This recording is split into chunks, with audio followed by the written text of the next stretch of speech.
Existió una mujer llamada Lucía, nacida del mar y del sol en la costa olvidada de Oaxaca, en un pueblo que olía a salitre y a resignación.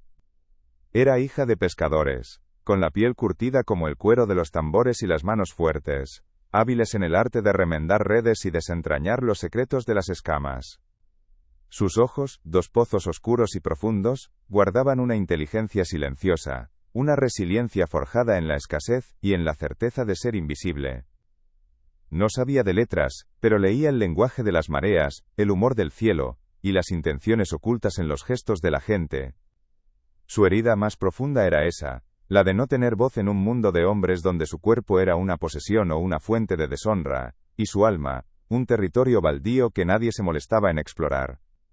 Si esta historia toca tu corazón, dime desde dónde la escuchas. El pueblo se llamaba Boca de Ceniza, un puñado de casas de adobe con techos de palma, asfixiado por un calor que blanqueaba los colores y por un polvo que se pegaba a la piel como una segunda mortaja. Corría el final de la década de los 80, pero el tiempo allí se medía en cosechas y en la voluntad del cacique, un señor feudal no oficial, que gobernaba con el miedo y la bendición de una iglesia conservadora. El mar que les daba el sustento, era también una frontera líquida que los aislaba del progreso y de una ley que nunca llegaba. Frente a sus costas, a varias horas en lancha, se erguía la isla de los Desterrados, un peñasco de roca volcánica y selva baja, que todos consideraban maldito, el lugar donde los deshonrados iban a morir, devorados por el silencio y la vergüenza. Lucía creció bajo la sombra de su padre, un hombre bueno cuyo rostro estaba surcado por las mismas arrugas que las redes que lanzaba al alba. Él le había enseñado el respeto por el océano, pero también el temor a los hombres que gobernaban la tierra. Su madre le había dejado un rebozo deshilachado, tejido con hilos de un azul profundo como el mar al anochecer, su único vínculo con una ternura que la vida se había empeñado en arrebatarle. En la estructura social de Boca de Ceniza, ella ocupaba el último escalón, pobre, mujer, y sin linaje.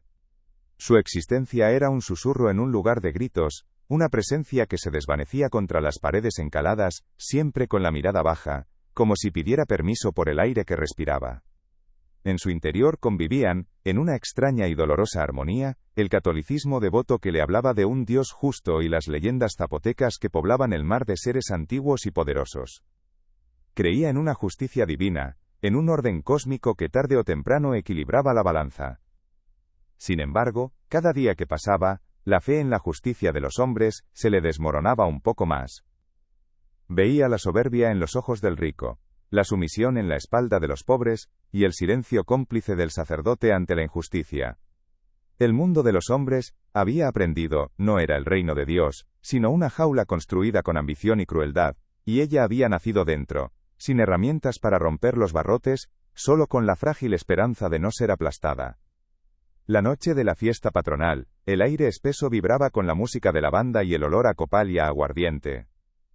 El hijo del cacique, un hombre de mirada turbia y manos rápidas, la acorraló en la oscuridad de la playa, lejos de los farolillos de colores. Su aliento era un veneno en su oído, sus palabras, una profanación. Intentó forzarla contra la arena húmeda, pero en las manos de Lucía, no solo había años de trabajo, sino también la furia contenida de una vida de silencios. Con un movimiento instintivo, desesperado, tomó una concha afilada que la marea había dejado a sus pies, y le rasgó el rostro. La sangre brotó como una fuente oscura bajo la luna, y el grito del hombre desgarró la noche, no de dolor, sino de humillación. Al día siguiente la plaza del pueblo se convirtió en un tribunal. El hombre, con el rostro vendado pero el orgullo intacto, la acusó a gritos. Dijo que ella lo había seducido, que lo había embrujado con artes oscuras para luego atacarlo como una bestia, como una bruja salida del mar. No hubo juicio, no hubo defensa. La palabra de él era la verdad. La de ella, el eco de una culpa que ya todos le habían asignado. El veredicto fue social, unánime, dictado por la voz atronadora del cacique y bendecido por el silencio cobarde del sacerdote, que miraba hacia el suelo de la iglesia. La multitud, antes sus vecinos, ahora era una jauría hambrienta de expiación, y sus ojos eran piedras afiladas que la lapidaban sin tocarla. El padre de Lucía, de pie entre la muchedumbre, no pudo defenderla. Su rostro se hundió sobre su pecho, un mapa de vergüenza y de impotencia. Sabía que cualquier palabra a favor de su hija sería una sentencia para el resto de su familia, una condena al hambre y al ostracismo. Así que calló, y su silencio fue la traición más dolorosa de todas. La sentencia fue el exilio, el castigo ancestral para los impuros. La subieron a una lancha, le arrojaron una garrafa de agua, y la ropa que llevaba puesta se convirtió en su sudario. Mientras la barca se alejaba, la imagen de su pueblo se fue borrando, y ella se quedó sola, despojada de su nombre, de su gente y de su humanidad, frente al rugido indiferente del mar. La isla de los desterrados la recibió con la hostilidad de sus rocas volcánicas, y el abrazo espinoso de su selva baja. El sol la castigaba sin piedad, y la sed se convirtió en un fuego que le devoraba las entrañas. Durante días, vagó como un fantasma, alimentándose de raíces amargas y de la desesperación. Creía que aquel era el fin, que los buitres trazarían círculos sobre su cuerpo hasta que su honor perdido y su vida se extinguieran bajo el mismo cielo que había dejado de escucharla. Pero cuando estaba al borde de la inanición, con los labios rotos y la conciencia a la deriva, fue descubierta. La isla no estaba desierta. Era el refugio de un hombre que se hacía llamar Sombra. Él no era un pirata de parche y pata de palo, sino un fantasma de otro tipo. Un ex líder sindical y activista social de la ciudad, de unos 40 años, a quien el gobierno había dado por muerto tras una masacre en una protesta obrera. Su cuerpo era un mapa de cicatrices y su mirada, una fortaleza de desconfianza. En esa isla había construido un santuario clandestino, una comunidad de parias a la que llamaba Los Olvidados. Eran desertores del ejército, indígenas despojados de sus tierras, familias enteras que habían huido de la justicia corrupta del continente. Sobrevivían del contrabando de mercancías, y protegían su libertad con una ferocidad nacida de la desesperación más absoluta. Para Sombra, la llegada de Lucía fue una alarma, una grieta en la muralla que con tanto esmero había construido. La vio no como a una náufraga, sino como a una posible espía, un cabo suelto que podía llevar al ejército o a los hombres del cacique directamente hasta su garganta. La trató con la dureza de quien ha aprendido que la piedad es un lujo que conduce a la tumba. La sometió a un aislamiento vigilado, en una cueva húmeda en los confines del campamento. Su conflicto inicial no fue por poder o por territorio, sino por la supervivencia misma. Él necesitaba saber si ella era una amenaza, y ella necesitaba demostrarle que su enemigo no era él, sino el mismo sistema que los había aplastado a ambos. Lucía luchó por su vida una vez más, pero esta vez no con una concha afilada, sino con la misma sabiduría silenciosa que en su pueblo no valía nada. Observaba, aprendía, callaba, veía cómo Sombra lideraba a su gente, con una mezcla de autoridad implacable y un profundo sentido de la protección. Ella, por su parte, empezó a hacerse útil sin que nadie se lo pidiera. Remendaba las velas de las barcas con la misma destreza con que su padre le había enseñado a reparar las redes. Encontraba hierbas medicinales en la selva, las mismas que su abuela usaba para curar fiebres y heridas. No hablaba, actuaba. Y sus acciones, poco a poco, empezaron a hablar por ella. Descubrió que los olvidados no eran monstruos, sino gente rota como ella. En las noches, alrededor de una gran hoguera que desafiaba la oscuridad del mar, escuchaba sus historias. Eran relatos de injusticia, de pérdida, de rebelión. Cada voz añadía un hilo a un tapiz de dolor compartido, y en ese tapiz, Lucía empezó a encontrar un lugar para su propio hilo deshilachado. Allí, bajo las estrellas, no eran desertores ni criminales, eran una nueva tribu, forjando su propia mitología a partir de las cenizas de sus vidas anteriores. La hoguera no solo les daba calor, les devolvía la humanidad, permitiéndoles ser testigos los unos de los otros, reconociendo sus cicatrices como medallas de una guerra que aún no habían perdido. Sombra, un hombre que confiaba más en sus instintos que en las palabras, comenzó a observarla con otros ojos. La vio predecir una tormenta con solo mirar el color del agua y la forma de las nubes, salvando las barcas de ser destrozadas contra las rocas. Vio cómo calmaba al hijo de un pescador, un niño con fiebre alta, usando un emplasto de hierbas que ella misma había preparado. Su conocimiento del mar, las mareas y el clima, antes despreciado como un saber de mujer pobre, se reveló como un activo estratégico, una herramienta tan valiosa como un rifle o un mapa. En su silencio, había una fuerza que él, un hombre de acción y de palabras duras, empezaba a respetar profundamente. La relación entre ellos se fue tejiendo con hilos de silencio y gestos pequeños. Una noche, él compartió con ella su ración de pescado asado sin decir una palabra. Otro día, la encontró practicando con un machete, imitando los movimientos de los hombres, y en lugar de reírse, se acercó y le corrigió la postura, enseñándole a canalizar la fuerza no desde los brazos, sino desde el centro de su cuerpo. No era ternura, era pragmatismo. En su mundo, cada miembro de la comunidad debía ser capaz de defenderse. Pero para Lucía, cada lección era un paso más para dejar atrás a la mujer que agachaba la cabeza, forjando una nueva identidad en el fuego de la necesidad. Dentro de ella, algo fundamental estaba cambiando. La vergüenza que la había carcomido en boca de ceniza, se estaba transformando en una rabia fría y controlada, un combustible que alimentaba su voluntad. Empezó a caminar con la espalda recta, con el paso firme de quien conoce el terreno que pisa. Su mirada ya no se desviaba hacia el suelo, sino que se enfrentaba directamente a los ojos de los demás. Cuando hablaba, su voz, antes un susurro, ahora tenía el timbre bajo y sereno de la autoridad. Ya no era la víctima de una injusticia, se estaba convirtiendo en la arquitecta de su propia salvación, y cada amanecer en la isla era un ladrillo más en la fortaleza que construía a su alrededor. Su transformación no fue solo personal, sino también social. Vio que las mujeres y los niños de la isla eran un recurso desaprovechado, relegados a tareas secundarias mientras los hombres se ocupaban de la defensa y el contrabando. Con una paciencia infinita, los organizó. Creó un sistema de huertos en las zonas más fértiles de la isla, asegurando una fuente de alimento constante. Estableció turnos para cuidar de los más pequeños, liberando a las madres para otras tareas. Enseñó a otras mujeres a leer las señales del mar, a remendar velas, a curar heridas. Se convirtió en el tejido conectivo de la comunidad, el corazón que bombeaba orden y esperanza a un cuerpo acostumbrado a vivir en el caos.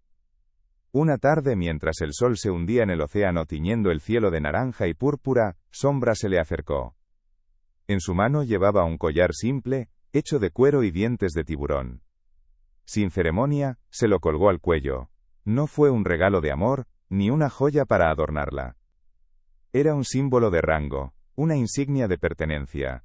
Era el reconocimiento de que ella ya no era la desterrada, la extraña, la carga. Era una de ellos, una guardiana de la isla. Lucía sintió el peso de los dientes de tiburón sobre su piel, y comprendió que había encontrado su lugar en el mundo, no en el que le fue dado, sino en el que ella misma estaba ayudando a construir. Sombra le enseñó a leer algo más que el cielo y el mar, le enseñó a leer cartas de navegación. Para él, eran herramientas de trabajo, líneas y números, que indicaban rutas seguras para el contrabando. Para ella, se convirtieron en un nuevo lenguaje, una forma de poder. Cada isla, cada arrecife, cada corriente marcada en el papel, era una puerta a un mundo que ya no le era ajeno. El mapa le mostraba que su isla no era el fin del mundo, sino un punto en una red de posibilidades. Aprender a trazar rumbos, a calcular distancias, fue el acto final de su liberación. Ya no era una prisionera del mar, ahora, el mar era su camino. Pero la paz es un bien escaso para los olvidados. En el continente, la cicatriz en el rostro del hijo del cacique seguía supurando odio. Se había convertido en una obsesión, un recordatorio diario de su humillación a manos de una mujer a la que consideraba inferior. Convencido de que en la isla se escondía algo más que una simple desterrada, usó su influencia para persuadir a una patrulla del ejército. Les habló de un nido de subversivos, de contrabandistas peligrosos, de una amenaza para la seguridad nacional. Les vendió la mentira que necesitaba para justificar su venganza, y el ejército, ávido de mostrar su poder, la compró sin hacer preguntas. La amenaza venía por mar, al amanecer. La noticia llegó a la isla como un viento helado. La comunidad, acostumbrada a la tensión, se preparó para la guerra. El aire se llenó del sonido del metal al ser afilado, de las voces bajas dando órdenes urgentes. Sombra y sus hombres más experimentados fortificaron las playas, cavando trincheras en la arena y preparando trampas en los accesos. El miedo era una bestia palpable que se movía entre ellos, pero estaba mezclado con una determinación feroz. No luchaban por un trozo de tierra, luchaban por su derecho a existir, por el único hogar que les quedaba.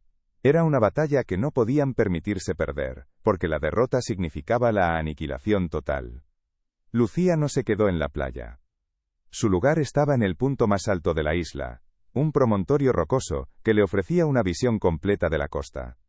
Se había convertido en los ojos de la comunidad. Con un sistema de espejos pulidos que había ideado, podía reflejar la luz del sol para enviar señales codificadas a los grupos de defensores.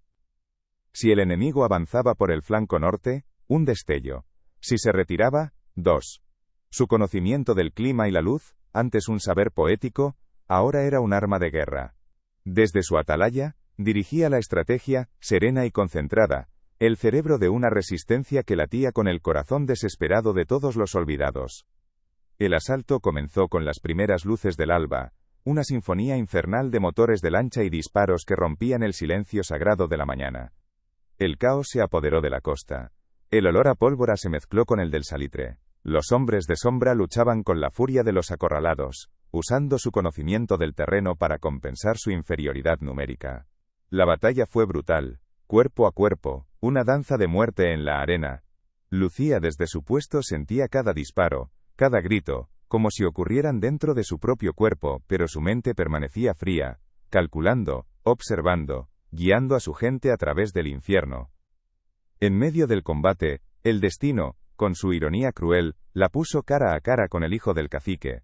Él había desembarcado con un grupo de soldados, buscando no solo la victoria, sino a ella. Al verla, su rostro, deformado por la cicatriz, se contrajo en una mueca de triunfo y desprecio. Intentó humillarla de nuevo, recordarle quién era ella y quién era él. Pero la mujer que tenía delante ya no era la misma. No estaba sola. Con un movimiento rápido, fluido y preciso, uno que Sombra le había enseñado en las largas tardes de entrenamiento, desvió su ataque y lo desarmó. El arma de él cayó en la arena con un sonido sordo. Su victoria no fue matarlo, fue mirarlo a los ojos. En ellos no vio al monstruo que la había atormentado, sino a un hombre patético, derrotado, despojado de su poder prestado. En ese instante, los combatientes de la isla, su gente, formaron un círculo protector a su alrededor, un muro de cuerpos leales. Su triunfo no fue el de la venganza, sino el de la afirmación. Ya no necesitaba que él pagara con sangre. Su castigo era verla viva, fuerte, rodeada de una comunidad que la defendía no porque fuera la mujer de Sombra, sino porque era Lucía, la guardiana. La verdadera justicia no era su muerte, sino su propia vida renacida. La batalla terminó con la retirada de los asaltantes, que dejaron tras de sí el eco de su fracaso. La victoria tuvo un sabor agridulce, marcado por las pérdidas sufridas. La comunidad lloró a sus caídos, pero el dolor compartido no los debilitó, sino que soldó sus lazos con un fuego aún más intenso. Esa noche, la hoguera ardió más alta que nunca, no solo para honrar a los muertos, sino para celebrar a los vivos. Lucía, de pie junto a Sombra, miró las llamas y comprendió que el honor no residía en la opinión de un pueblo que la había desechado, sino en la capacidad de sobrevivir y proteger a los tuyos, en la dignidad forjada en la lucha. De pie en la orilla, junto a Sombra, miraba el mar. Ya no era una barrera que la encerraba, sino un horizonte de posibilidades, un territorio que ahora conocían y dominaban. Él seguía siendo el brazo armado de la comunidad, su líder en la batalla. Pero ella se había convertido en su cerebro, y en su corazón, la estratega, la sanadora, la que mantenía unida a la tribu. No era su reina porque él la hubiera elegido. Era una líder porque se había ganado ese derecho con inteligencia, valor, y una empatía que había transformado a un grupo de desterrados en una nación. El pueblo de Boca de Ceniza ya no significaba nada. Su redención no fue limpiar su nombre, sino crear un mundo nuevo. A veces, todo lo que alguien necesita es una historia como esta. Si la sientes, compártela con quien la necesite. La imagen final es la de su rostro. Ya no es el de una víctima sumisa, sino el de una mujer serena, con la mirada fija en el horizonte. El rebozo azul que le dio su madre todavía cuelga de sus hombros, pero ya no es un recordatorio de lo que perdió, sino un ancla que la conecta con la mujer que fue, la base sobre la que construyó a la mujer que es ahora. El viento, el mismo viento que una vez pareció azotarla con desprecio, ahora juega con su cabello como una caricia. El sol se pone, y en la silueta de Lucía contra el cielo encendido, se lee una palabra que ya nadie podrá arrebatarle jamás. Libertad. La arrojaron al mar como se arroja un secreto sucio, en una barca que era poco más que un ataúd flotante. Su crimen, decían, era la deshonra. Su castigo, la isla de los desterrados, un peñasco de lava negra donde las almas se pudrían bajo el sol. El pueblo de Boca de Ceniza, con sus paredes blancas y su moral podrida, la observó partir en un silencio que era más cruel que cualquier grito. Vio el rostro de su padre hundirse, una geografía de vergüenza impotente. La sentenciaron a morir de soledad, a que su nombre fuera borrado por el viento y el salitre. Pero el destino a veces es un narrador con un sentido retorcido de la justicia. Creyeron enviarla a una tumba, pero la estaban enviando al único lugar donde su alma rota podía ser reforjada. No lo sabían, pero la estaban entregando a una leyenda. Existió una mujer llamada Lucía, nacida del mar y del sol en la costa olvidada de Oaxaca, en un pueblo que olía a salitre y a resignación. Era hija de pescadores, con la piel curtida como el cuero de los tambores y las manos fuertes, hábiles en el arte de remendar redes y desentrañar los secretos de las escamas. Sus ojos, dos pozos oscuros y profundos, guardaban una inteligencia silenciosa, una resiliencia forjada en la escasez y en la certeza de ser invisible. No sabía de letras, pero leía el lenguaje de las mareas, el humor del cielo, y las intenciones ocultas en los gestos de la gente. Su herida más profunda era esa, la de no tener voz en un mundo de hombres donde su cuerpo era una posesión o una fuente de deshonra, y su alma, un territorio baldío que nadie se molestaba en explorar. Si esta historia toca tu corazón, dime desde dónde la escuchas. El pueblo se llamaba Boca de Ceniza, un puñado de casas de adobe con techos de palma, asfixiado por un calor que blanqueaba los colores y por un polvo que se pegaba a la piel como una segunda mortaja.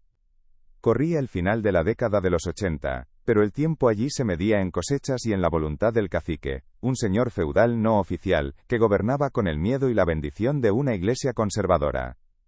El mar, que les daba el sustento, era también una frontera líquida que los aislaba del progreso y de una ley que nunca llegaba.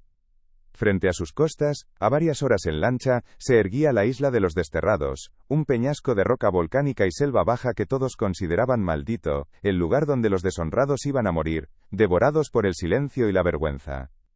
Lucía creció bajo la sombra de su padre, un hombre bueno cuyo rostro estaba surcado por las mismas arrugas que las redes que lanzaba al alba. Él le había enseñado el respeto por el océano, pero también el temor a los hombres que gobernaban la tierra.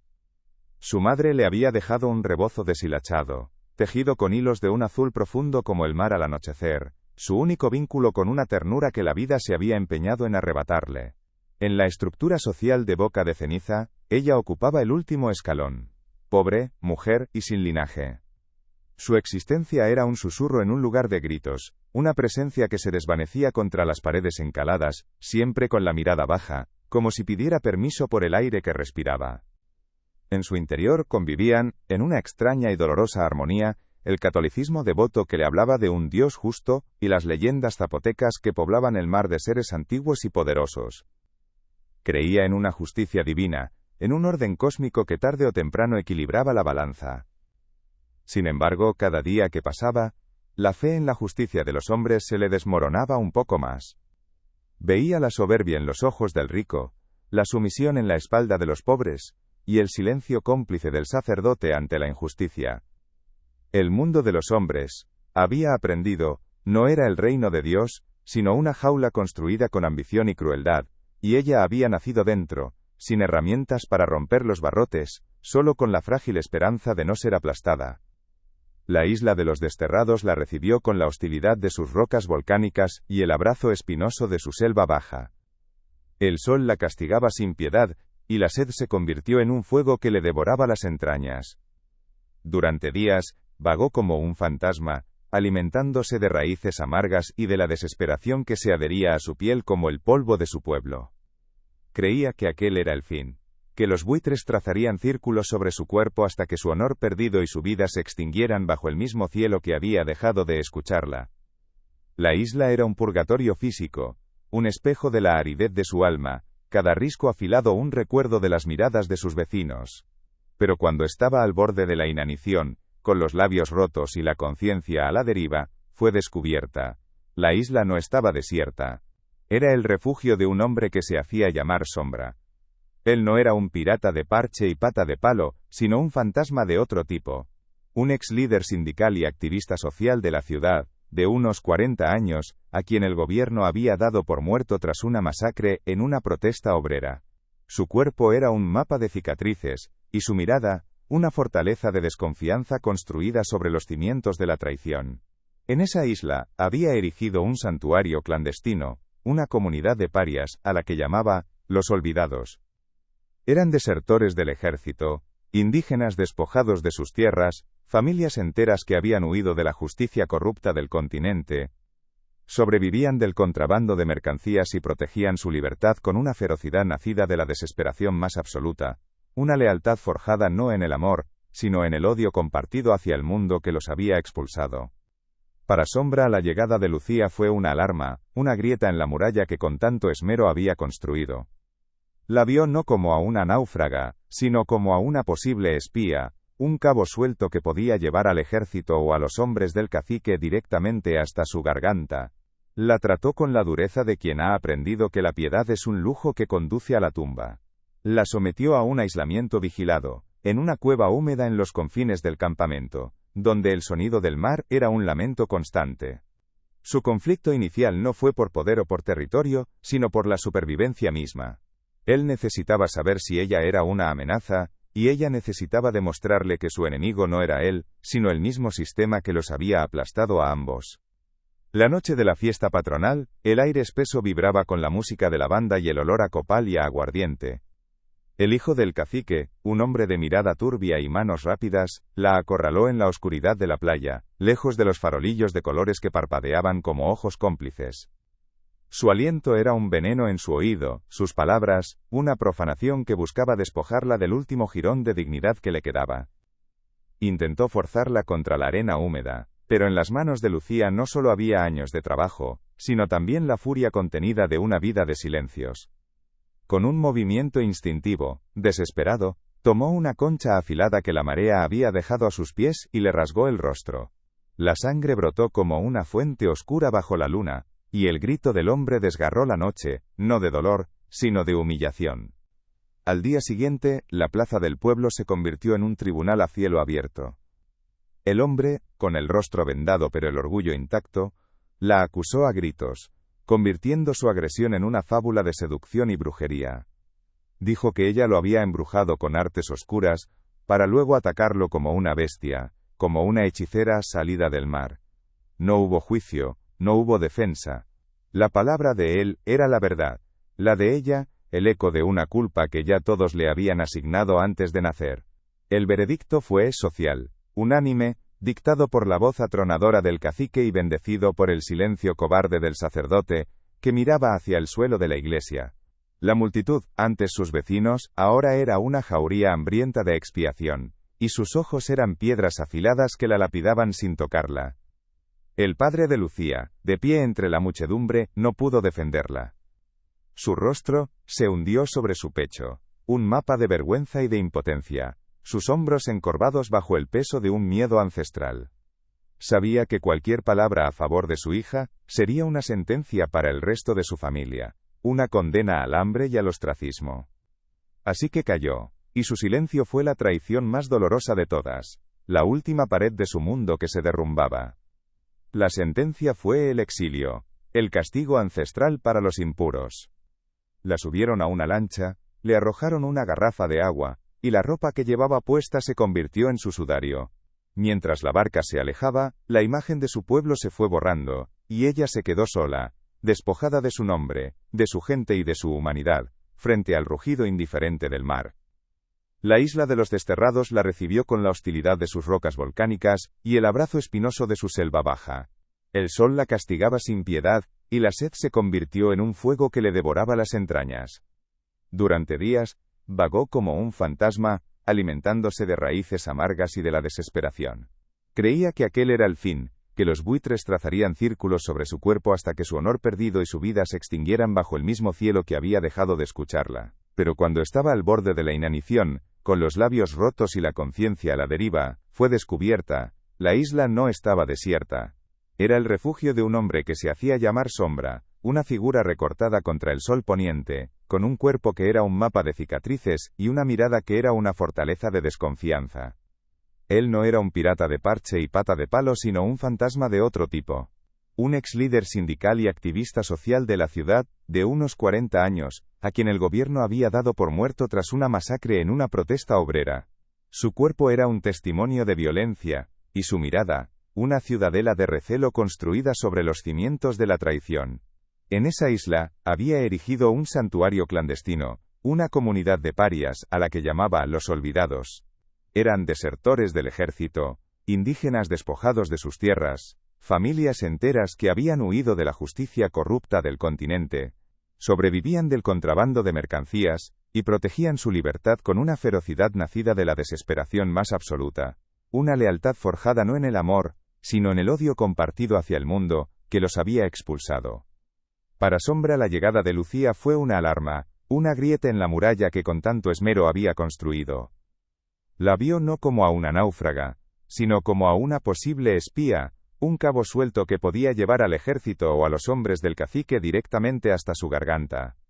La trató con la dureza de quien ha aprendido que la piedad es un lujo que conduce a la tumba.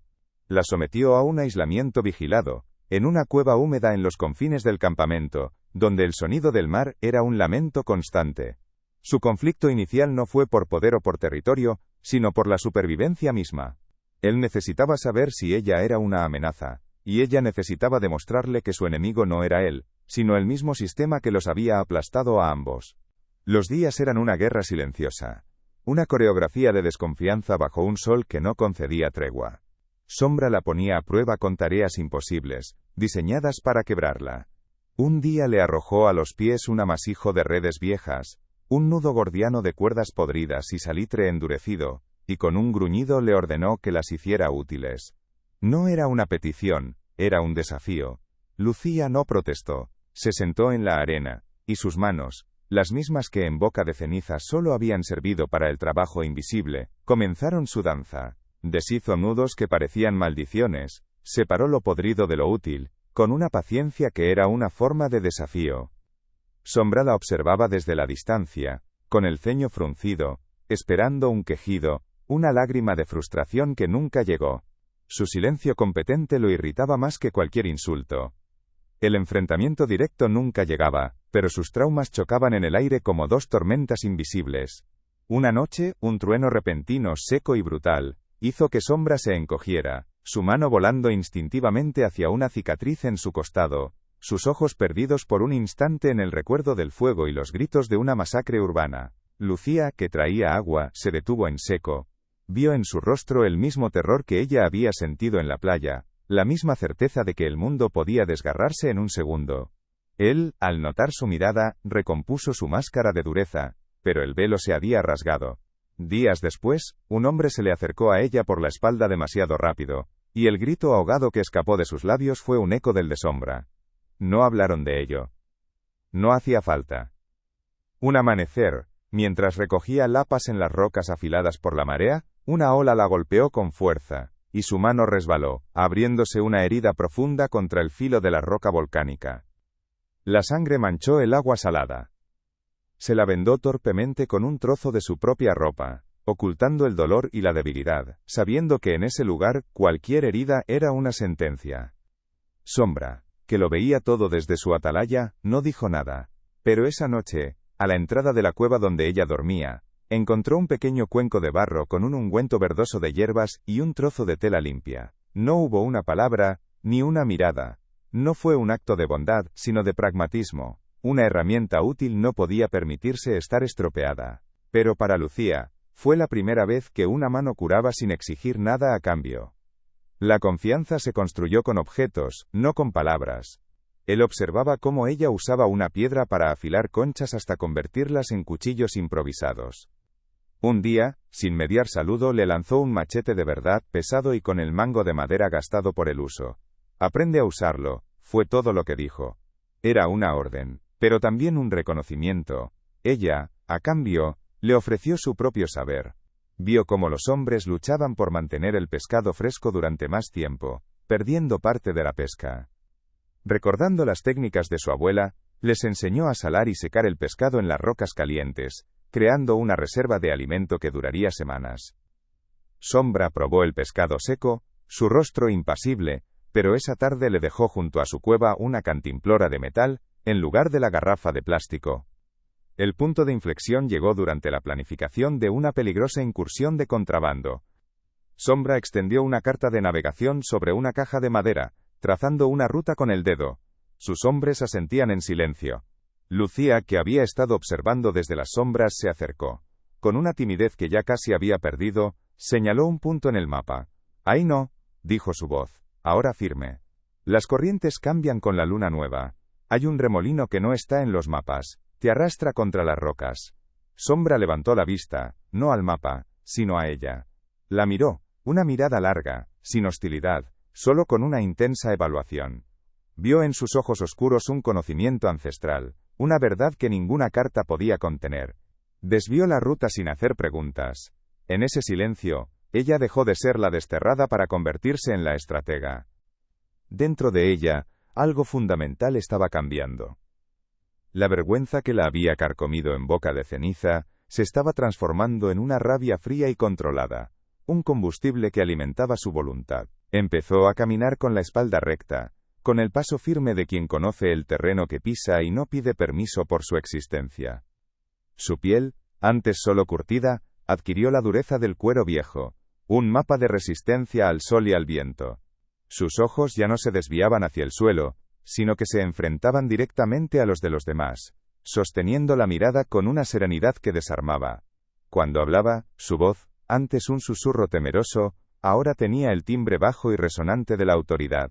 Ya no era la víctima de una injusticia, se estaba convirtiendo en la arquitecta de su propia salvación, y cada amanecer en la isla era un ladrillo más en la fortaleza que construía a su alrededor. Su transformación no fue solo personal, sino también social, una onda expansiva que reorganizó la vida en la isla.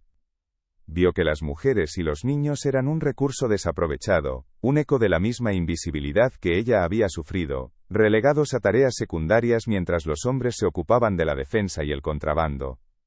Con una paciencia infinita los organizó, creó un sistema de huertos en las zonas más fértiles, asegurando una fuente de alimento constante que no dependía de la suerte en el mar.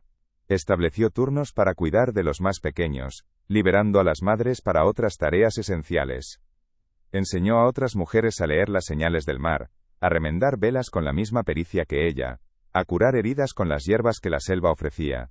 Se convirtió en el tejido conectivo de la comunidad, el corazón que bombeaba orden y esperanza a un cuerpo acostumbrado a vivir en el caos.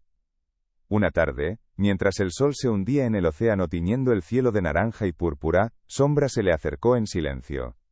En su mano llevaba un collar simple, hecho de cuero y dientes de tiburón afilados como navajas. Sin ceremonia alguna, sin una sola palabra que rompiera la solemnidad del momento, se lo colgó al cuello. No fue un regalo de amor, ni una joya para adornarla. Era un símbolo de rango, una insignia de pertenencia, el mismo tipo de collar que llevaban sus hombres de más confianza. Era el reconocimiento tácito de que ella ya no era la desterrada, la extraña, la carga, era una de ellos, una guardiana de la isla. Lucía sintió el peso de los dientes de tiburón sobre su piel, y comprendió que había encontrado su lugar en el mundo, no en el que le fue dado, sino en el que ella misma estaba ayudando a construir. El asalto comenzó con las primeras luces del alba, una sinfonía infernal de motores de lancha y disparos que rompían el silencio sagrado de la mañana. El caos se apoderó de la costa, una marea de violencia que amenazaba con ahogarlo todo. El olor a pólvora se mezcló con el del salitre, una fragancia de muerte que impregnaba el aire. Los hombres de Sombra luchaban con la furia de los acorralados, usando su conocimiento del terreno para compensar su inferioridad numérica, cada grito un juramento de no volver a ser aplastados. La batalla fue brutal, cuerpo a cuerpo, una danza de muerte en la arena. Lucía, desde su atalaya rocosa, sentía cada disparo, cada grito, como si ocurrieran dentro de su propio cuerpo, pero su mente permanecía fría como el acero. Con un sistema de espejos pulidos, reflejaba la luz del sol, enviando destellos codificados que eran sentencias de vida o muerte, guiando a su gente a través del infierno. En medio del combate el destino, con su ironía cruel, la puso cara a cara con el hijo del cacique. Él había desembarcado con un grupo de soldados de élite, buscando no solo la victoria militar sino a ella, el origen de su herida más profunda. Al verla en la altura, su rostro, deformado por la cicatriz que era un mapa de su odio, se contrajo en una mueca de triunfo y desprecio. Bruja, siseó, su voz un eco venenoso del pasado, intentando humillarla de nuevo, recordarle quién era ella y quién era él. Pero la mujer que tenía delante ya no era la misma. No estaba sola. Con un movimiento rápido, fluido y preciso, uno que Sombra le había enseñado en las largas tardes de entrenamiento con el machete, desvió su ataque y lo desarmó. El arma de él cayó en la arena con un sonido sordo, un punto final a su poder. Su victoria no fue matarlo. Fue mirarlo a los ojos. En ellos no vio al monstruo que la había atormentado durante lunas interminables, sino a un hombre patético, un niño malcriado despojado de su poder prestado, temblando no de ira, sino de miedo. En ese instante los combatientes de la isla su gente, emergieron de las rocas y la maleza, formando un círculo protector a su alrededor, un muro de cuerpos leales y rostros endurecidos por la lucha. Su triunfo no fue el de la venganza, sino el de la afirmación. Ya no necesitaba que él pagara con sangre. Su castigo era verla viva, fuerte, rodeada de una comunidad que la defendía no porque fuera la mujer de Sombra, sino porque era Lucía, la guardiana. La verdadera justicia no era su muerte, sino su propia vida renacida de las cenizas de la humillación. De pie en la orilla, junto a Sombra, miraba el mar. Ya no era una barrera que la encerraba, sino un horizonte de posibilidades, un territorio que ahora conocían y dominaban. Él seguía siendo el brazo armado de la comunidad, su líder en la batalla.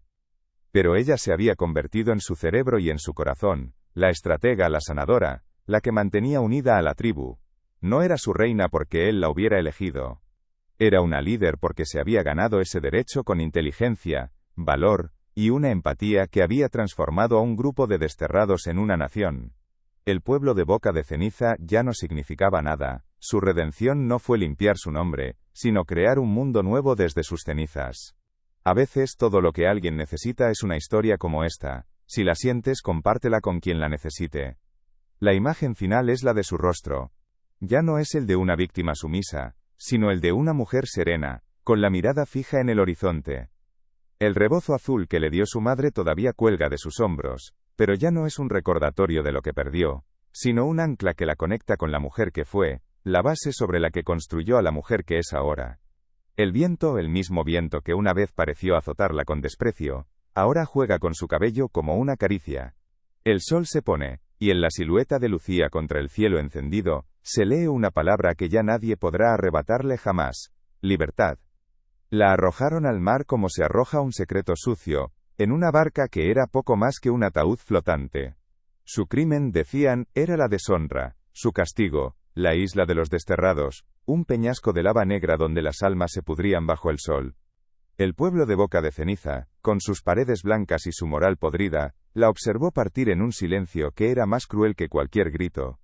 Vio el rostro de su padre hundirse, una geografía de vergüenza impotente. La sentenciaron a morir de soledad, a que su nombre fuera borrado por el viento y el salitre. Pero el destino a veces es un narrador con un sentido retorcido de la justicia. Creyeron enviarla a una tumba, pero la estaban enviando al único lugar donde su alma rota podía ser reforjada. ¿Y tú? ¿Habrías tenido el valor de construir un hogar sobre las ruinas del desprecio?